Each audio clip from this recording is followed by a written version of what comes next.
Saudara, masjid-masjid tempatan juga rancak menyambut ketibaan Tahun Baru 2024 dengan cara cukup kreatif.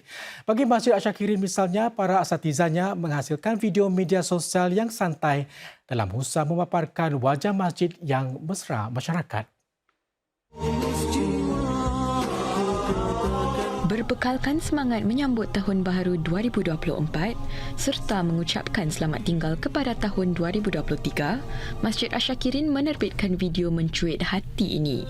Menariknya dalam klip ini, para pelakon dengan baju bernombor ini sebenarnya adalah 5 orang ustaz dari pelbagai usia dari masjid ini.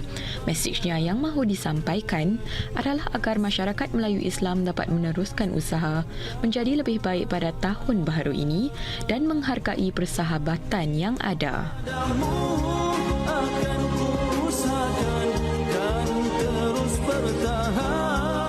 Pihak masjid memberitahu berita Mediacorp dengan memaparkan ustaz-ustaz secara lebih mesra dan senang didekati.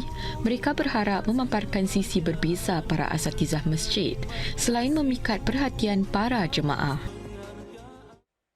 Sedang ramai orang menyambut Tahun Baru, hari ini segelintir pula menyambut kehadiran anggota keluarga baru. Bayi pertama Singapura pada 2024 dilahirkan hanya seminit selepas jam 12 malam tadi di Hospital Wanita dan Kanak-Kanak KK. Di Hospital Mount Alvernia pula, inilah bayi tahun barunya iaitu Brelina yang dilahirkan pada jam 12.03 pagi. Dengan berat 3 kg, Brelina merupakan anak sulung kepada Cik Sang Si Chen dan suaminya yang selamat dilahirkan selepas 23 jam proses bersalin.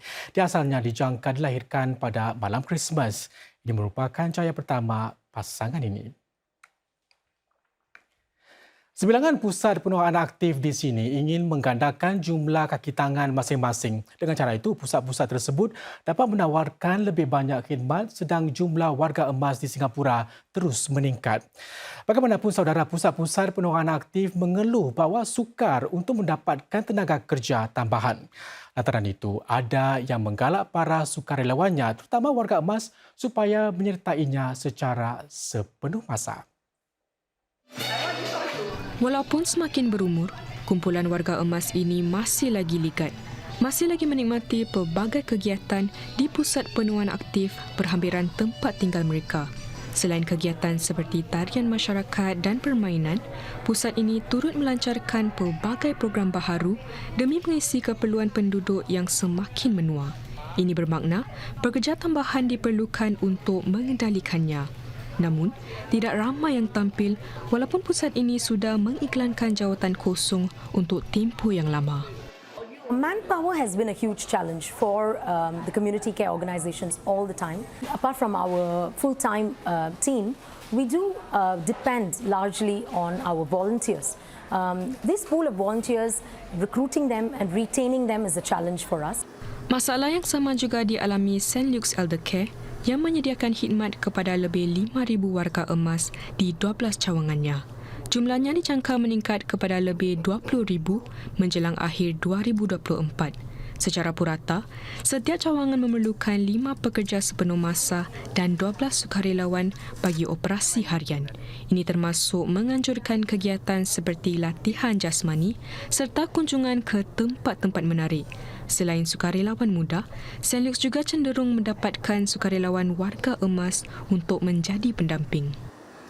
Active ages can still continue to contribute to society, and we believe that volunteering is one meaningful way to do so. If 10% of our active ages in each of our AACs can volunteer, we will have around 100 to 400 senior volunteers per AAC.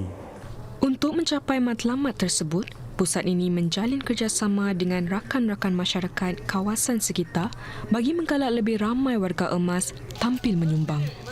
Saudara, secara purata hampir 80 individu kurang upaya mendaftar bagi program Hospital Kekerja atau H2W SG Enable setiap tahun sejak 2020. Program itu membantu individu yang hilang upaya akibat kemalangan atau penyakit kronik kembali bekerja.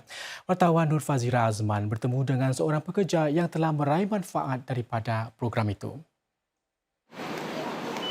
Sebagai seorang rakan perjalanan atau travel buddy SBS Transit, Encik Sazali Ismail memberi sokongan kepada para penumpang di pusat pertukaran bas Boon Lay.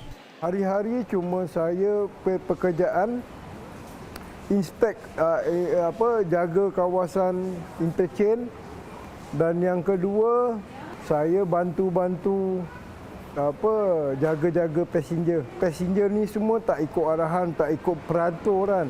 Diorang pakai serbu masuk. Saya akan bantu untuk orang yang cacat lain. Jangan cakap yang duduk wheelchair, yang duduk skuter, yang buta pun saya bantu. Bekas penghantar barangan berusia 61 tahun ini bergantung pada alat mobiliti untuk bergerak. Ini selepas kehilangan dua belah kakinya akibat jangkitan kuman pada 2014. Beliau menyertai SBS Transit 8 bulan lalu menerusi program Hospital Kekerja atau H2W SG Enable. Lepas kecederaan tu memang kata orang tu stres lah. Pasal apa, kadang kita fikir mana kita nak cari kerja. Yang pertama. Yang kedua, kalau kita pergi job online, diorang kalau boleh tak nak kita yang handicap. Jadi daripada situ kita masalah. Encik Sazali menyertai program H2W pada 2022 dan menyertai program pensijilan Skills Future dalam bidang makanan dan minuman dan khidmat pelanggan. Sebelum menyertai SBS Transit, beliau bekerja dengan sebuah syarikat F&B selama 4 tahun sebagai pereka menu. Beliau mendapat bimbingan seorang jurulatih pekerjaan SG Enable untuk mempersiapkan diri bagi tugas ini. In the Hospital to Work program, we work with employers to discuss about the job types and roles that a person with acquired disabilities can take up. In Sazali's case, our employer consultants discuss with SBS Transit to create this new role for a travel buddy in which a person with disabilities can support commuters who are new to travelling in the community. SG Enable juga bekerja rapat dengan para majikan yang menyertai program itu tentang cara menyepadukan proses pekerjaan bagi mereka yang diambil melalui program H2W. Our initiatives offer support to employers at different stages of the inclusive hiring journey.